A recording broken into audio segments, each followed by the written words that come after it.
Does Wi-Fi cause cancer? Wi-Fi is a wireless technology.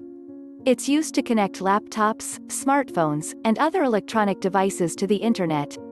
Wi-Fi sends data via electromagnetic radiation, a type of energy. The radiation creates areas called electromagnetic fields, EMFs. There's concern that the radiation from Wi-Fi causes health issues like cancer. But there are currently no known health risks in humans. Let's explore what the science says about Wi-Fi and cancer thus far. Does Wi-Fi cause cancer? Currently, there's no definite answer to this question. That's because there's no solid evidence suggesting that Wi-Fi, or EMFs in general, directly causes cancer. In 2011, the World Health Organization's International Agency for Research on Cancer, IARC, stated that EMFs are possibly carcinogenic to humans. The label was established by 30 scientists who evaluated studies on EMFs and cancer. Studies involving EMFs and cancer are conflicting. For example, according to a 2017 research review, EMFs from wireless devices increase the risk of glioma, a type of brain tumor. But a 2018 study states that there's no clear association between EMFs and brain tumors. Animal studies. Additionally, most studies that have examined the link between Wi-Fi and cancer involve animals. Those results have also been inconclusive. Oxidative stress is known to contribute to the development of cancer. In a 2015 animal study, long-term exposure to Wi-Fi induced oxidative stress in the uteruses of rats. Additionally, one 2018 animal study also found that Wi-Fi reduces the activity of antioxidant enzymes, which combat oxidative stress. The mechanisms behind these effects are unclear. Additionally, these findings don't explicitly confirm that Wi-Fi causes cancer in humans. More research is needed to determine if radiation from Wi-Fi can lead to cancer. Does Wi-Fi have any other risks? It's unknown if Wi-Fi poses other health risks. Again, most of the existing studies involve animals, and the results are inconclusive. Here's what the science says so far: male infertility. According to a 2014 animal study, long-term exposure to Wi-Fi radiation reduces the reproductive function of male rats. A 2016 animal study found that radiation emitted from Wi-Fi causes DNA damage in the testes of rats. In a 2015 study, researchers examined the sperm motility of more than 1,000 men. The men answered questions about their Wi-Fi and cell phone use. Researchers determined that men who used wireless internet had reduced sperm motility, compared with men who used wired internet. But the researchers didn't state the possible mechanisms behind these results. They also noted that the questionnaire didn't ask if participants were smokers. Smoking may affect sperm motility. Cognitive function. A 2017 animal study determined that Wi-Fi radiation impairs recognition in rats.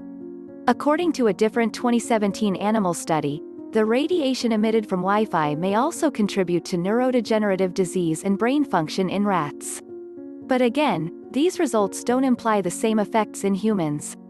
More research is necessary. Heart health. In a 2015 animal study, exposure to Wi-Fi altered the heart rhythm and blood pressure in rabbits. According to the researchers, this suggests that Wi-Fi affects the heart. But the mechanisms are unclear, and more human studies are needed.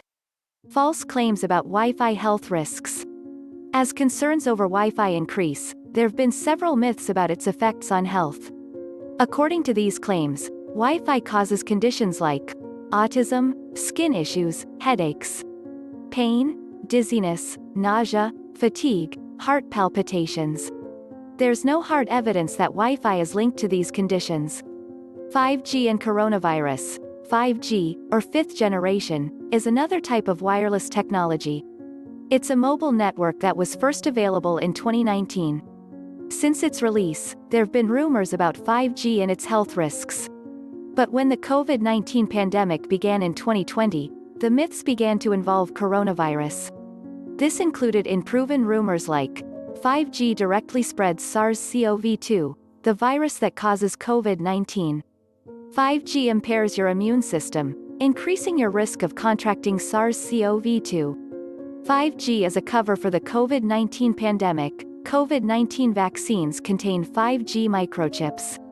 COVID-19 first appeared in Wuhan, China, because it was the first city to use 5G. These myths are just that, myths. Viruses spread from person to person through respiratory droplets. They aren't spread via wireless technology. Also, there's no proof that 5G and EMFs increase your susceptibility to viral infections. What is the controversy over 5G? In 1996, WHO established the International EMF Project. The EMF project is working on a health risk assessment of EMFs.